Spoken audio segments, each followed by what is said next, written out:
because there's some hilarious things that have been happening on social media. I say hilarious, but quite interesting things. Okay. Like, interesting. well, they are. This social media is funny. It is. Because Very strange place. Say that again. Where's You guys live there. Yeah. But the funniest thing is when something that's happened that's serious, and you're like, wait, is this a joke or is this real life? And you realise it's hilarious because it's actually real life. Because it's real.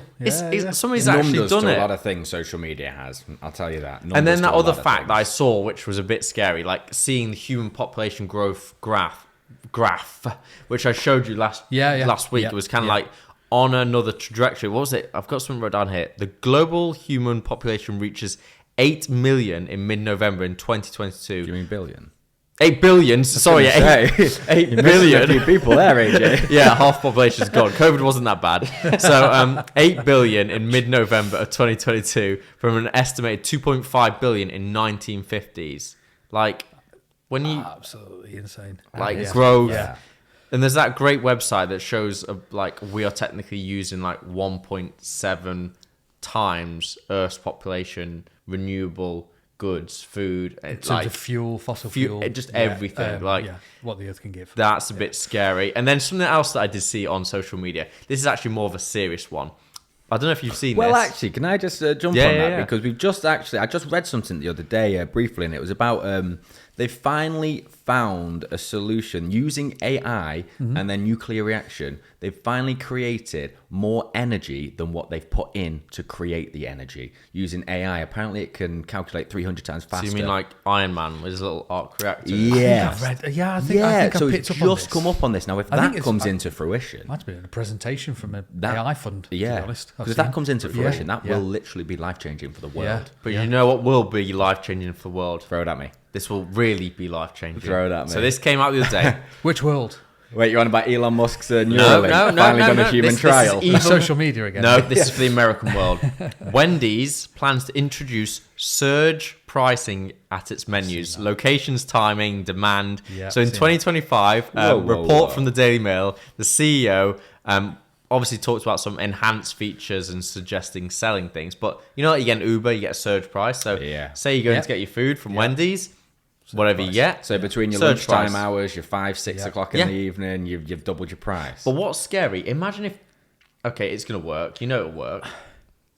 Will it work if people know it's happening for something like a Wendy's? An I'm Uber with Wes. thing, because you have to do it. You Let's need speak it. to Curtis on Got to this have one. it at that time. Kurt needs his food on Wendy's? time. Right.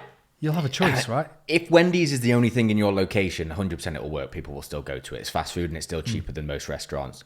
But I am actually maybe with Wes on this. I don't think that will work if people know. I think because the other chains are just as good, McDonald's, your Burger Kings, all of these other things, I think people will go down. But there's routes. already a surcharge on if I'm ordering food from a delivery or something. You can have standard delivery or you can upgrade but the the delivery on difference your is, McDonald's to bring it faster.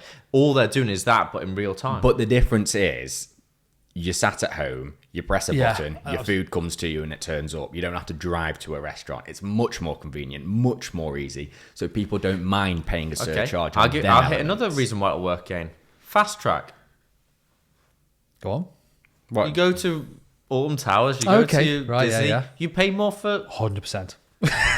So imagine you're going there, you're like, oh, okay, well, they're not going there because there's a surge price. Oh, there's less of a queue. I'll go to that go one. there. I'll pay an extra couple of quid. But how do they measure surge price? If people, if people are using others and then all of a sudden... Well, but your time pro rata, won't it? If it takes Wes standard 3 minutes to order your food, okay, so I need to make sure that within that 6 minutes, whoever the person is taking the 6 minutes, AJ, I have to charge him double the amount for the service charge. So we worked on like that, that statistic of that time, wasn't it? Like time value. 3 minutes is what they want to get every single meal out. Guess from me. It's had the Starbucks Yeah, next to IronMarket. The Starbucks are around there. Yes, they have around the the corner. timer up for the drive-through. If they're over 3 minutes, it goes red, and then they start getting into the negative. Yeah. It's crazy. Well, And they you measure could internals, say don't they? surcharge is already being in place on fuel stations. you may say, "Oh, I need fuel," but if you go to certain, I know that I can go to certain fuel stations here What's save a fuel a lot. station? Hey, you start to play to electricity, the electric car. Hey, if you stop at a fuel station, the electric charging points on certain ones are nearly as expensive as petrol. Actually, you know what, Wes? Can be. I've not found it. Have you had trouble? It seems like you do have an electric car. Have you ever had trouble finding a charging port, anything like this? Run out of fuel, Perhaps electric. in a couple of times in 6 years of ownership. Yeah. And again, you know. Well, that's enough, Wes. That's enough, all right. That's definitely not a good enough reason. Bring in synthetic fuels. Give me an engine. Yeah, absolutely. And then we do love a good meme. So this was sent from you, Wes. Not so much a meme, maybe, but CEO JP Morgan. He's sat down there. His nice warm gloves on, and he says, "Oh, how do you know there are only going to be 21 million Bitcoin? How do you actually know?" Oh no, what he said is so when everyone gets the 20 million or 21 million Bitcoin that are out there, what's the name of the guy? I can't think of the owner of Bitcoin, is it? Or The Satoshi, sorry, the creator, yeah. How do we know he's not just going to laugh and then wipe everyone's Bitcoin clean, disappear and just smile? Well, when you weren't here, and I was listening to that and I was thinking, oh my God, imagine if that actually happened. But billions, all of this. You know when you play them games when we were young, it's like low-end games, and you got to like level 100, it went, ha, and you thought, what have I played the game for? Yeah. Is that Bitcoin? And again, going back a bit, there are, you should go and listen to this selection of podcasts from Trillions, which is a bunch of guys from Bloomberg. Balachunas and bunch, amazing. But they really do help you understand exactly how it was created, what the blockchain is, how it's mined in a lot of detail. And a lot of that's faded now. But there is a point of that. The whole point is that it's anonymous. You don't really know, and it's on a chain. You don't know where ownership is. We've actually wrote a book out called The Blockchain for Babies. So that's really? on social media, yeah. Is that not like one of those guys that, something for dummies? Yeah, I think it is. Truthfully, yeah. That's why I was reading it. Blockchain for babies. Yeah. Why not? And I had to say, Mark Zuckerberg's done more press, I feel like, in the past week than I've seen.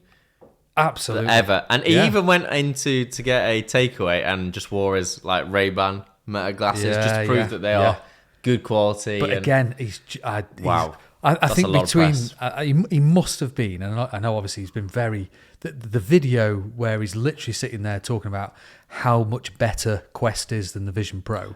That is so out there, for somebody like that. But obviously the previous experience of Zuckerberg was his famous metaverse kind of pitch in video, which was absolutely painful. Yeah, it's absolutely incredible. But for somebody like that, and obviously they're in competition, but they, as a bunch of companies, they are literally the world right now. For him to come out and do something like that as a CEO and be so overtly, this one's not so good. It's like somebody just sat down, done the round tables. He's doing a little bit, doing the rounds on the masses, things like that. It's incredible, isn't it? Yeah. Does that mean that he's worried? You kind of want Cook to come out and do it now, and Jeff Bezos to come back and you see Tim walking down the street doing his arms and it's like flicking away. Yeah. The likelihood is it's probably already been an episode of Simpsons. Oh, because it has. Have you seen the Vision Pro? Everything, don't they? Vision Pro, yes. That Vision Pro one. That was crazy. That's scary though. The old Simpsons. Matt Groening is he a time traveller? What's the whole so situation? much of that What's that the they call. conspiracy? It's incredible. Yeah, absolutely incredible. That would be an effort room to sit in. They must have a vision board for everything. Yeah. Every aspect, every outplay of what possibility could ever happen. You're probably right. I mean, we talk about like CEOs of Facebook and Apple and being part of that, but actually just being in the room of Simpsons. Yeah, but like innovative thinkers. That's the thing, and I think that's why they come up with these things. I think you're right. But if you think accidentally get the right things, if you went on a mentality being like, okay, a car's got 4 wheels, let's just put 6 wheels on it. Then let's put 2 wheels on it. Then let's put no wheels on it. Well, they tried like 3. But what I'm saying is like, say you just did every logical possibility that you could be in. Okay, now we've got no feet. We just hover around, or they will just do it, and you're going to hit something. Yeah. It's physically impossible not to hit something. I guess so. True. Yeah. They are future thinkers. And with the success and the remit they had, they just had full freedom. And I do have to bring this one up, Curtis, because it's made me laugh and I was going to send it to you. Woman loses 650,000 in injury claim after being seen tossing a Christmas tree. What? Like a Christmas tree. You know where you throw Christmas trees? She had an insurance claim for being injured and she lost the 650k because there was a photo of her sent to the insurance company because she was trying to... So she was trying to claim, but then they've seen her throwing a Christmas tree. So she's got an insurance claim your going legs through. are working and your arms are fine. Yeah, I took it back. Sorry, that was a very side swipe. So, yeah, let's get on to Money Talks. Actually, one last little thing. I did see something on social media as soon as I ran about that. It was a Powerball winner. They put the balls on, the incorrect numbers on for 3 days, incorrect on the website. And he had the numbers that were on the website, and now he's suing them for, I think, 300 odd million. Yeah. Don't know if he's going to win. Probably won't. But litigious society we're in now. Sadly, claims 3 days thinking you'd be heartbroken, wouldn't you? Genuinely. He's on a shopping list. The rest of his year is just out. Yeah. Spent it.